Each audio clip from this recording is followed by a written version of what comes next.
Hello student, welcome to the e-classes from Government PG College Dholpur, and this is Monica, Assistant Professor English.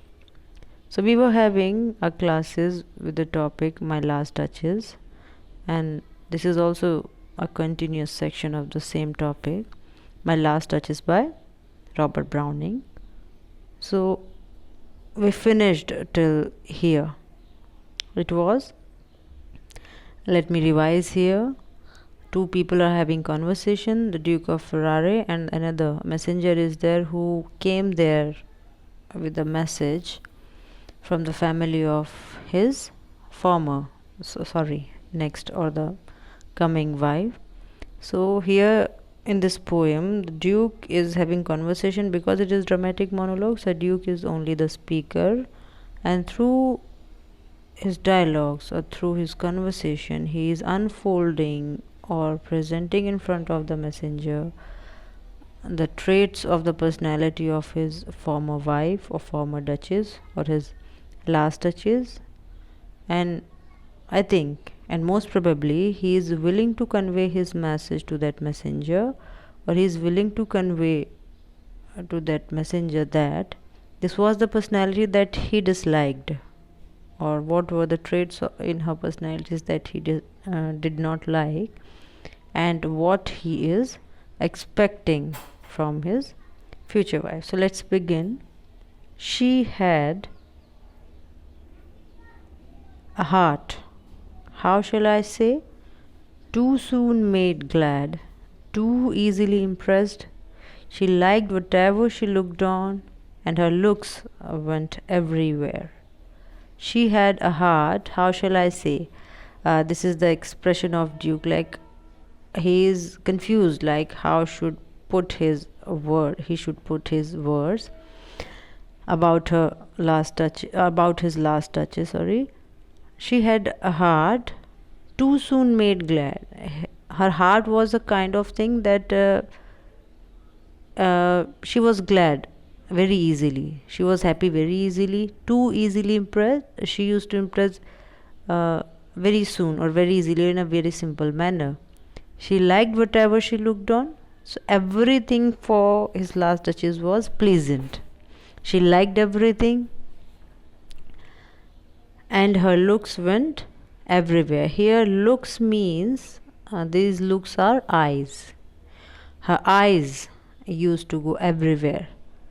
Okay, so again, I'm willing to remind you. I told you in earlier class, I think, then it is supposed, or because it is loosely related to the history of one or two persons from the history, so it was assumed that the duchess was not very well educated in a royal manner that she was supposed to be.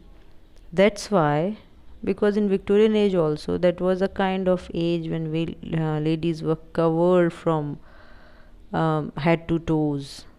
Even they used to put gloves in their hands and caps and kind of veils, though it used to be light, but there was. So it was unexpected, or it was not supposed to be a personality trait of a lady of that kind in that age. So her looks went everywhere. Sir, it was all alone my favorite, all alone, all one. My favor at her breast, the dropping of the daylight in the west.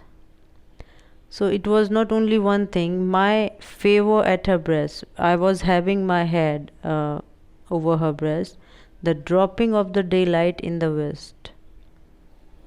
So from morning to evening, the bow of cherries of officious full broke in the orchard for her.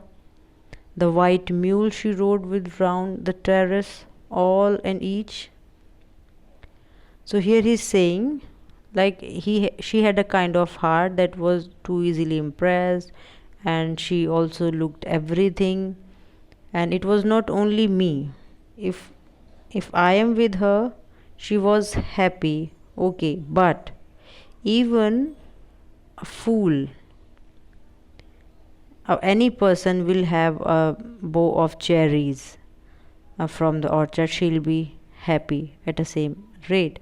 The white mule she used to rode with round the terrace, all and each. So everything he mentioned here, she used to be happy with everything and everyone. Would draw from her alike the approving speech or blush at least. So everything will appeal her, and at least blush will be there with anything. She thanked man, good.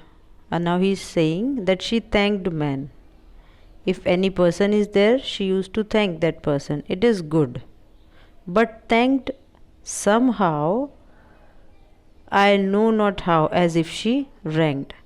But she used to express that thank in that manner as if she ranked my gift of 900-year-old name. Here 900-year-old name means the dignity of that family, that royal families have that kind of place.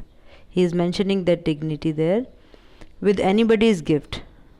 If she is expressing the thank, it is okay, but she is to express in that extent manner. He is saying that I felt that as she was comparing, or she was ranking that gift with the dignity of my family, or with the royalty of my family. Who would stoop to blame this sort of trifling, and who is here in this world who will tolerate or who will bend down in front of that kind of trivial thing? Even had you skill in speech, which I have not, to make your will quite clear to such and one, and say just this or that in your disgust me, here you miss, or there exceed the mark. As if she let herself be loosened so, nor plainly set her wish to yours, forsooth, and made excuse. Even then would be some stooping, and I chose. So she was not up to that standard that I used to suppose, and that should be expected in that family. But even though I chose never to stoop, so what I chose never to be, never to adjust in that scenario. I will not bend down, that was my decision. Oh, sir, she smiled, no doubt, whenever I passed her. She was very kind and very loving to me. He's just telling to messenger, she was very kind, very loving, and she would smile in front of me whenever I passed her. But who passed without much the same smile? This grew. So here he is saying, when I am passing her, it is okay, she smiled, but who passed without, whoever he or she is, much the same smile. So it means he is saying she used to have, or she used to carry a same kind of smile or same extent of expression with everyone. And this grew, and this kind of tendency or this behavior of my last touches exceeded. And then I gave commands. And what kind of commands he gave? Then all smiles stopped together. After my command, all smiles stopped together means she couldn't smile ever. It means she was no longer alive. There she stands. And when the smile stopped, in result of that, she is standing in front of us as if alive. Again, this is the reference for the painting. In front of us, she is standing as if alive, because the painting is so great and so beautifully made by Frapendal. It seems, or it shows, Duchess alive.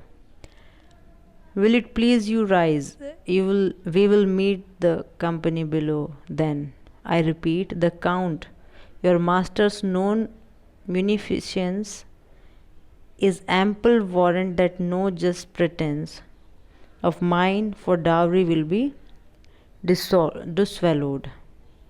Now again he is addressing to messenger here, that everything I have told you here, but I also know about your master also. is ample warrant that no just pretense of mine for dowry will be dissolved. He is also willing to have dowry. He is just making himself very clear. Though his fair daughter's self, he is saying that dowry will be here. It will not be for me, and everything that will be presented to me will be only for his daughter's self. As I avowed, at staring is my object. At starting is my object, nay. We'll go together down now, because he has shown so many things. Now he is saying we will go down now. A company is also waiting there. Another meeting also will be going on there. So now we both will go down together, sir. Notice Neptune. Meanwhile, during this conversation, another thing just captured his thought, and he said, notice Neptune, though taming a seahorse, thought a rarity which Claus of Innsbruck cast in bronze for me. So another fictitious artist is Claus of Innsbruck, cast in bronze. He is an artist of bronze, and he made for me Neptune, who is taming a seahorse. So this is not only the piece of art, it also referring or expressing the personality of Duke, who is personality of taming person. Neptune is the Duke here, and who is taming a seahorse, and this is also the personality trait of Duke here. So this was it with this poem, a dramatic monologue that we have discussed in all 3 lectures, and I hope you all just go through it very well. So continue your study with the text, and it will be definitely beneficial for you all. Thank you. This is it for today's class. Thank you.